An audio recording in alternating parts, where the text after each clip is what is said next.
Good morning, all. Welcome. Happy Saturday. And welcome to our Disney Parks Online auction. It's 11 a.m. here in California. Hello to wherever you are. I'm Mike Van Eaton. I'm here with Ed Squire, and we're going to get this auction underway. Just real quick, if you have never bid in one of these before, these auctions move very quick. Once we start the auction, it's automated, and the first item will come up. It'll run for 20 seconds. If there's no bids, it'll pass and just go immediately to the next auction. If someone bids in the last 10 seconds of the countdown, you'll see a clock countdown. It'll reset for 10 more seconds to give somebody else a chance to bid, etc. And it'll just run through all these lots. And we'll be here joining you in and out all day and talking about some different things. And Ed, you have a few things? To talk about so far? Yes, yes. Yeah, well, you know, we're sorry Bob Gurr can't be here today.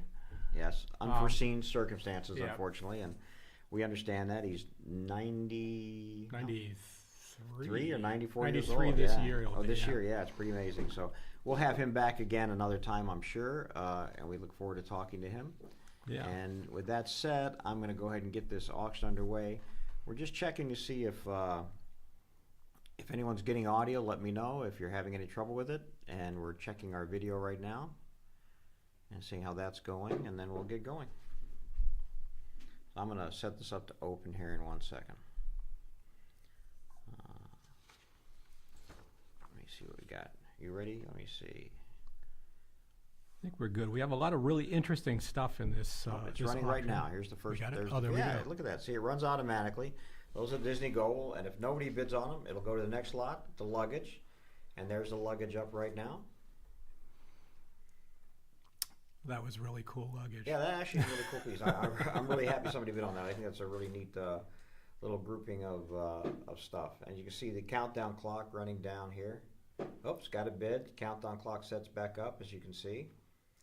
Fantastic. Yeah, these are really neat pieces. I like them a lot. I took a good look at them. I don't ever remember seeing these in the store. No, it's an interesting thing. I think you experienced the same as me. We've been around lots of Disney stuff for a long time, and you can still see new, old stuff every day. Yeah. Where did this come from? Who made this? Where did this come from? You know, that's the fun of this. That's great. Well, great. That's some great bidding to start off everything. And oh yeah, there it goes. It's working great. Great. So now that that's running, making sure again that we're getting audio. Everything seemed good on your end, Zach? Yeah. Yeah. All right. Good. You guys can hear us, I see, but we're not seeing anything live, Zach. So hopefully we'll get something up live here in a minute. So the video stream may not be working quite yet, but we'll get that up so you can see our beautiful faces. Yes. And we're both dressed as Disney characters today. I'm sorry you can't see that. I'm taking mine off before the camera, though. Right, yeah, I guess we're going to have to do that. Yeah, that'll be back to the cities. If you guys have a question during this auction, just let us know. Just type it in. There's a whole little message thing right there that you can type it in and let us know what you think. There's some great items in this auction, Ed. There's a lot of groups. We have a lot of Mickey Mouse Club stuff, a lot of really, really good, interesting Mickey Mouse Club stuff. America on Parade. I've never seen so much America on Parades. Yeah, it's a good. You know, that was a big deal at Disney when that came. Of course, the bicentennial and stuff like that. So yeah, I think it's very big. So there's a few studio Christmas cards and Disneyland Christmas cards in this I haven't really seen before in person. So and you used to work at the archive. Yeah, they must have them all in the archive. I'm sure they do. Yeah. I'm sure they do. But we didn't pull them out and look at them ourselves. You know, that's great for no reason. That's funny. Yeah. There's a lot of cast member stuff, I thought. Yes. Also, which is really cool. Yes. Any time you get that is great. A lot of publications, like the employment and publication and the rules of the operations of the park and the studio that you don't see much. Right. Which can be a little fun. And then what's your favorite piece? Maybe it's the Disneyland syrup from the 1970s. Oh, there we are. We're up. Oh, you guys should be seeing us on video now, hopefully. We'll wave. Yep, that's us. There you go. The you know what I like in this auction that I think is pretty impressive is the Roger Rabbit cell. Oh yes, yeah, that's a really interesting piece. I don't know what lot number it is. I should have looked at that before I said I liked it. But there is a Roger Rabbit cell in this auction.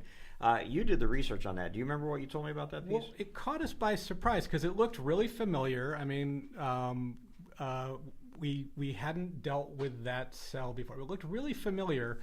The tricky thing about Roger Rabbit, the actual production cells, is Roger's always a solid white in them, right? He's a solid painted animation color because the shading, the shadows that made them look so dimensional in the film were added digitally, basically. Right. So here was this cell where he was fully shaded and posed. He's in Eddie's closet.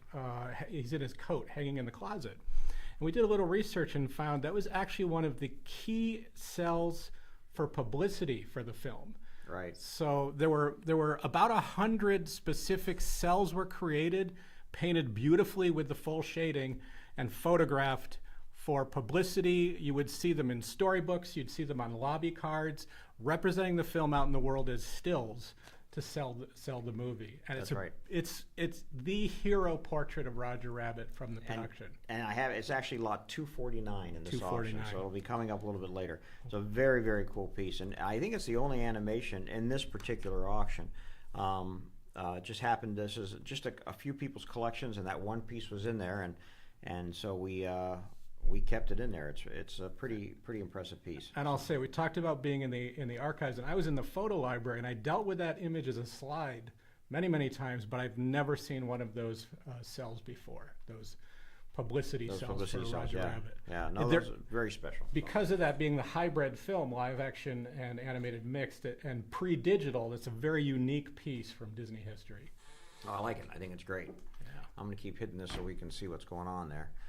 You guys are on lot 13, and there's a lot of bidding on it. This has been very popular, this desk set, for sure. Those are fun sets. Yeah. They do such good dimensional sculpts of the vehicles. And that was for the 40th anniversary. That was the 1995. Oh, right. Yeah, How time flies. So, I mean, it's crazy.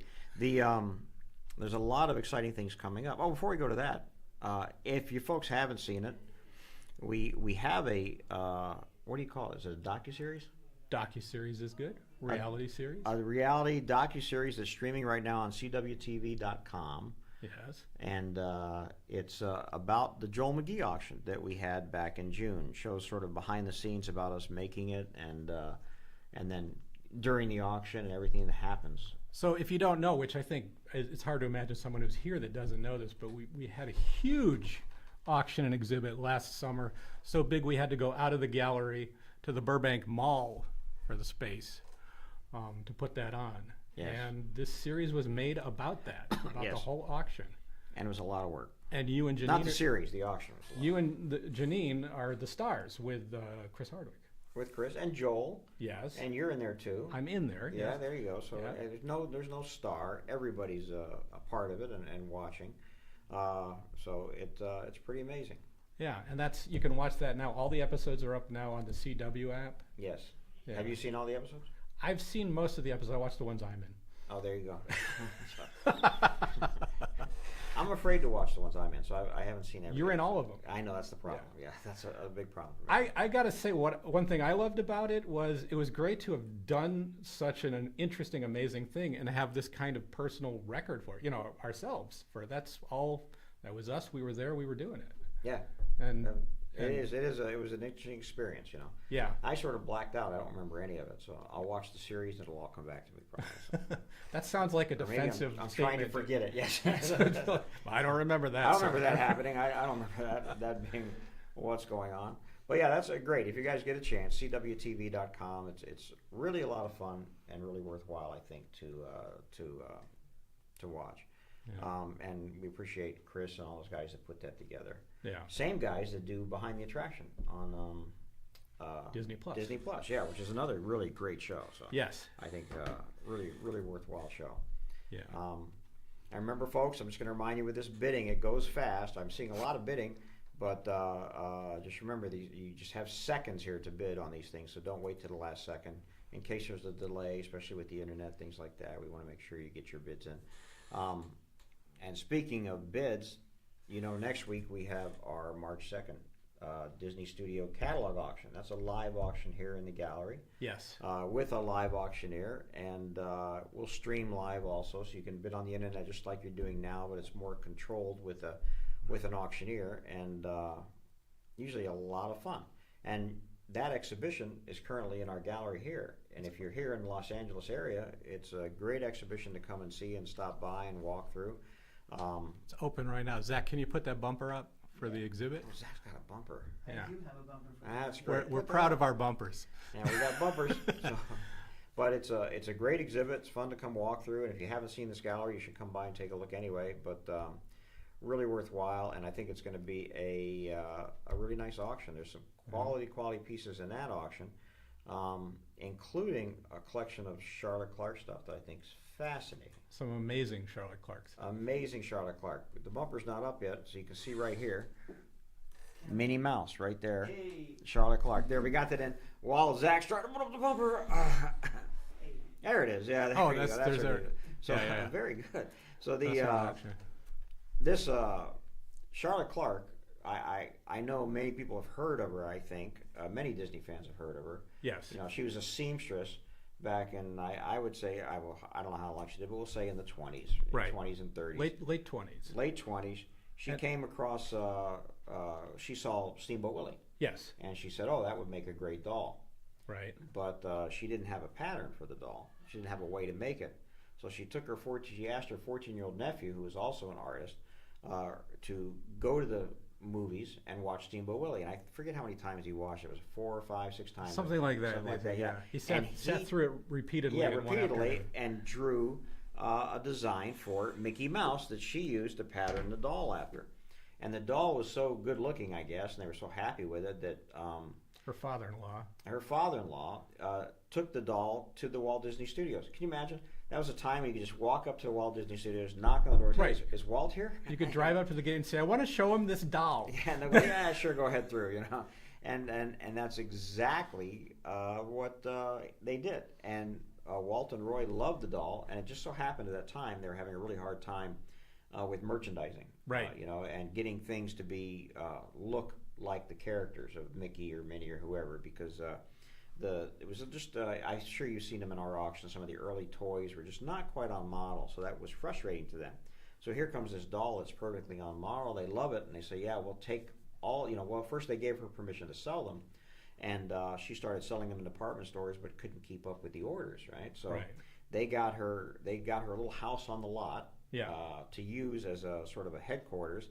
And she hired some people, including her nephew, which we'll come back to in a second. Right. But they began making those dolls, and I think they could make 400 a week. Yeah. Was the number they could make of these dolls, and they started to expand a little bit, but they still couldn't keep up with the demand. Right. Walt and Roy couldn't find any other maker who could make a quality Mickey Mouse doll. Right. So instead of making the dolls, they hired McCall's, the sewing pattern company, Yeah. to just take the pattern for the dolls and sell that. So people could buy them and So make their people own. could buy and make their own dolls. Yeah. Back when everybody knew how to sew. Yes. Yeah. Back in the good old days. But so that's how those dolls came about. What's interesting and what we see in this auction coming up on March 2nd is that Charlotte, she became sort of a consultant. Still worked for Disney. A consultant to all these manufacturers of plush toys, you know, in the 40s and 50s and even into the 60s. But she died in the 60s, but before her death. And she would be the like consultant to make sure things were on model and stuff like Right. that. But even cooler is that during that time, she still produced dolls. Hey, Zach. Sorry. Zach, can you put up the Peter Pan Yeah. image? So this is in the auction next Oh week. yeah. Okay, so got it? she still produced these dolls exclusively for Walt Disney, not Right. Walt Disney Company, Walt. but for Walt himself. Walter And Elias Disney. yes, and the he man. would give them to friends or as gifts to VIPs, you know. So she continued to make these dolls through the 50s. So this collection actually came from her niece, I believe, Right. who through the years she would give her niece some of these dolls that she was making for Walt Disney, and they have tags on them say exclusively Walt Disney. I've never seen, as you see on the thing right now, is a Peter Pan doll by Charlotte Clark.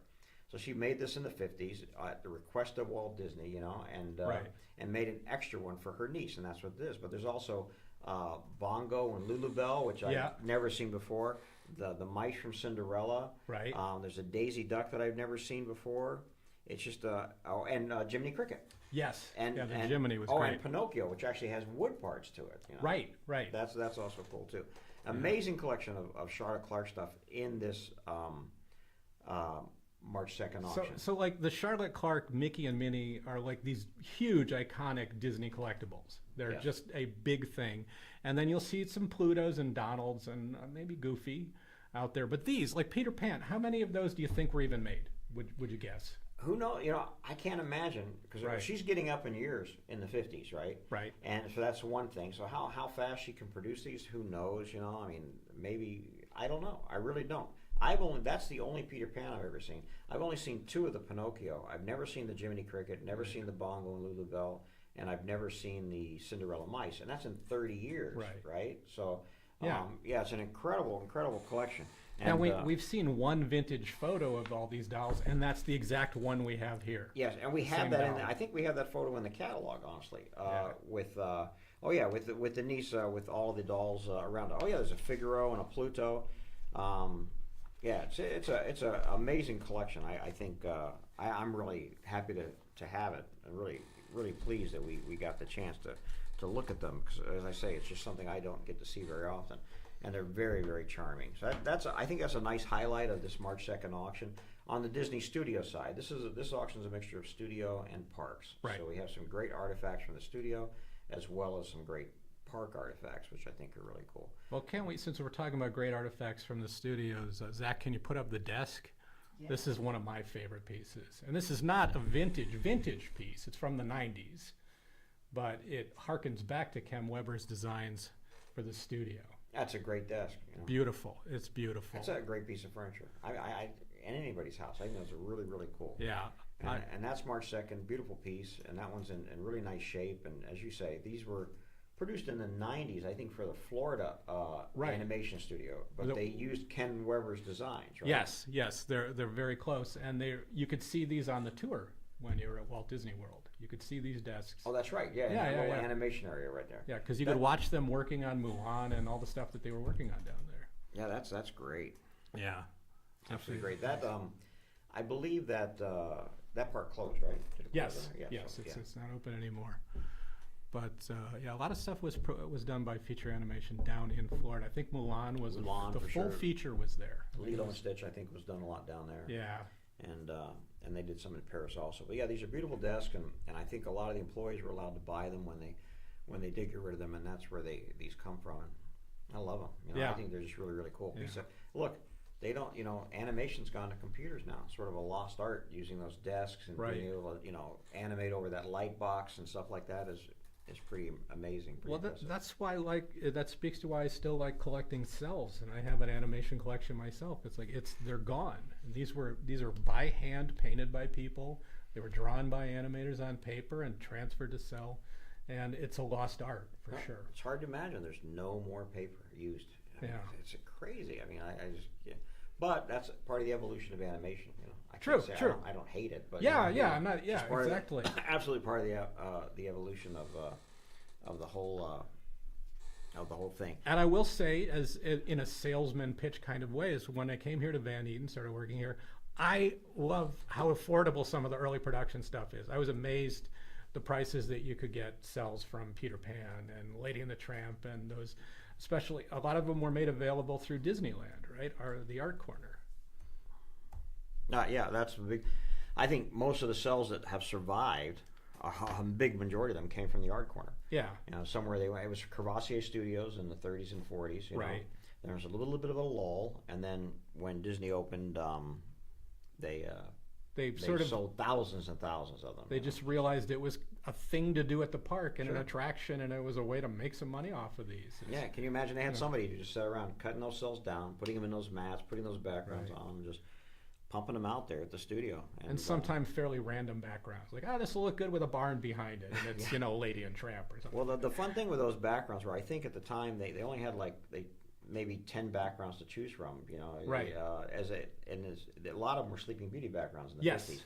And so you'll see a Jiminy Cricket on a Sleeping Beauty background. Let's say some unusual stylistic pairings. Yes. Of Disney iconic styles. And the same thing in the 60s. It became 101 Dalmatian backgrounds. You'd see Right. a lot of on those pieces. So you'll see penguins from Mary Poppins on Right. a 101 Dalmatian background and things like that. I remember in the archives seeing a Shere Khan cell with a 101 Dalmatians winter background. You know, Yeah. everybody remembers that scene. Shere Khan, yeah, the winter scene. They cut that from the thing. That's but there's a lot of animation in the March 2nd auction too. Again, on the studio side, including some great Mary Blair pieces. Yes. And Mary Blair is a great crossover between the studio and the parks. Yes. Because she worked at the studio, she left, and then Walt brought her back to work on Small World, World's Right. Fair stuff, and take it from there. Zach, we got a Cinderella one there to put up for Mary Blair. This is a piece next week. Some great developmental art. Yeah, this is this is one of my favorite pieces in the auction. I believe is the one you have a picture of here. Let's see. Yes, I love this piece. It's usually the pieces you see, excuse me, don't have all that town, like this one has the whole, village behind it. Really stylistically, I really, really like it. Just got a lot of detail to it. And I love her style, how her style is, it feels very, very static, but captures motion as well. And I can't explain what I mean by that. I can't explain what you mean by that either. Well, no, I'm just kidding. If you can explain what I mean by that, please put it in the comments. That's it. Yeah, no, that's exactly. No, she has a style all her own and heavily influenced not only Disney animation, as in Cinderella, some of the early shorts in the 40s or 50s that she did, but then again when she went to work in Small World and other projects, the Contemporary Resort, things like that, for the parks. I always call out she was part of El Grupo. It's a big part of El Grupo that went down to South America. Oh yeah, that's Saludos right. Amigos Saludos with Amigos. Lee Blair. That's true. That's true. We have a piece coming in, a Saludos Amigos piece that's going to be in a future auction that she actually signed. Right. It's really, really cool. There's some. We're always on the lookout for her artwork because I'm a big fan of it. So that's great. And then we have. Are you a 20,000 Leagues Under the Sea fan? Who isn't? I love 20,000 Leagues Under the Sea. Yeah. Did you see the movie? I'm just kidding. Yeah. So we have, and Zach, you have a card for this too. We have two really cool pieces. I know you have the submarine here. I don't know the story behind this at all. It's just a cool toy. I don't know. It's made in England, this one. It is just so cool. I'd not seen it before we got it to describe, and it's in beautiful working condition. I'm sure the box has a little typical wear, but it's like new. It is literally like new. It's solid metal. It runs in water. It has a cork on, not a cork, a rubber plug on the top with a periscope. You pull that out and insert a key to wind it up, plug it back up, and you can run it in your bathtub or koi pond. That's very cool. But only your bathtub or koi pond. There's also in this auction a Nautilus submarine that was sold at the parks in the Disneyana shop. Right. When they had guys, when there was a lull in production, they'd have guys making Mickey Mouse figurines, stuff like that. They actually made a Nautilus, and I think it's the only one I've ever seen actually from the Disney parks. That's a really neat one. Yeah, we've seen they would do these really great detailed figures. They look like Emporium window pieces, like these statues of Mickey or Maleficent. Exactly. And yeah, it was literally in their downtime. It's pretty amazing. So those are crazy limited numbers too, because how many? They didn't number things back then. They might have made 11 and stopped because they had a park order come in. It's a pretty amazing piece, and I want to talk more about March 2nd auction and the auctions coming after that, after our break. But I do want to go back to this auction because we're coming up. Here's lot 52, which you actually had noticed the color and send cards. I think these are so cool. Nobody's bidding on them though. I love the name for them. They're color and away. send. You color your own cards and postcards and send them off. Yeah. But you also have this lot 548 Bat Bell. The bat. Well, I pulled that out because of up for auction. Because Chris Hardwick we've got a bumper on the Bat Bell. Sorry. He kept saying he wanted to bid on the Bat Stanchion, actual Bat Stanchion. Yeah. And it went crazy. Do you remember how much they went for? I know it was over 30,000. It went crazy. I don't remember what. Again, I blacked out. The actual stanchion. Yeah, that's fair. But I think it was very impressive. It went for a huge amount of money. That was such a rare piece. I hate to use the word iconic, but that stanchion, that bat image that Bat Bell is on, is just one of those pieces everybody recognizes right away and goes along with it. And I see you also have made a note of a poison card. Well, this is coming up 585. at 585. These I'd never seen these before. These are, what would you call these, educational card sets? I love these card sets. They're Yes. like big giant lobby cards is what they look like. They're Yeah. even bigger than a standard lobby card. And They were made to hang in schoolrooms. Right. And I think you'd have to be a certain age. And that's probably why you haven't seen them before. For one thing, they would hang in schoolrooms, I'm sure, and just get beat to heck and Yes. then be thrown away afterwards, right? Right. So we don't see a lot of them. And this was during that time when I was a kid. I remember seeing "I'm No Fool," "No Siree," those films, Jiminy Cricket. Jiminy yeah. Cricket safety films, and these sort of tie into those, I think, Right. as part of their things. There's a whole bunch of them in this auction. We've got like actually. 6 or 8 of them. I don't remember. This one, of course, the one you're talking about was about poison. One's about Yeah. bicycle safety and things like that. But they're actually really charming Yes. and great, and come in their original cardboard that was distributed to schools. Yeah. The fire safety ones, I think, were actually distributed to fire engine companies because one of them has a stamp on it saying from some, Anaheim fire engine or something, Orange County Fire Department. Right. But I think they would go to schools and Take them teach- around for presentations. and teach fire safety exactly, and that would be how they went. But it was those are cool pieces, and those are in this online auction coming up now. Yes. Later in the day you'll see them, the Bat Bell, the poison card, and you noted the souvenir plate that's already been sold. Yeah, I'd never seen one of those unopened, and we're past that. Oh yeah. Oh, I saw it too. Yeah, that's quite rare actually. Very rare, as a matter of We're fact. past that one. Yes, so we're past that one. So don't worry, you're okay. You're all right. We've got Zach here helping us, engineering behind us here. So if you hear us calling out the name, that's. I know we're getting up close to the Mickey Mouse Club stuff after these great statue figurines. Did you ever go to Disneyana conventions? I did. I actually went with Dave Smith. Really? Yeah. I remember going in like '93. It would have been right after I started with the archives and going down to Disneyland to those. We went when they started going in Florida. Jeannie and I, we missed the first one here. I can't remember why, but then they went to Florida. Right. And we went to the ones down there, and those were just great. We had a ball. And that is, we didn't bring this up yet, but this is the 30th anniversary of Van Eaton Galleries this year. That's right. It is. Maybe that's why we missed the Disneyana convention. We may have been opening a store, the first in '93. Or actually, we may not have been opening a store. So that's why. Yeah. But yes, we are. This is our 30th anniversary. Jeannie and I opened the gallery in 1994. Wow. And can't believe it's been this long. And somehow we've survived. But it's been great. Absolutely great. Yeah. So. Well, we're here. I'm glad to be here. Oh yeah, I think it's been great. And we just look, we did 28 years in the old gallery, which was very small, and now we made this larger. And we're really proud of this large gallery. That's why we always invite everybody to come down whenever you can. Yes, it's beautiful here. And the exhibit, we've got that bumper with the exhibit hours. It's open Tuesday, Wednesday, and Thursday for next weekend's auction, but it's also open right now till 6 o'clock today. Yes. So when you're done bidding, you can come down and take a look. at. I think that's great stuff. great. It's a lot of fun, and we'd love to have you down here for sure. Yeah. So, and again, any questions, feel free to text us on the message line you see on the auction site that says send a message to the auctioneer, and we'll get it, and we'll note it for sure. We are going to take a short break, like about a 15-minute break. The auction will continue to run, and then we'll be back to talk about some other stuff we have upcoming that's pretty exciting, and we'll take it from there. All right.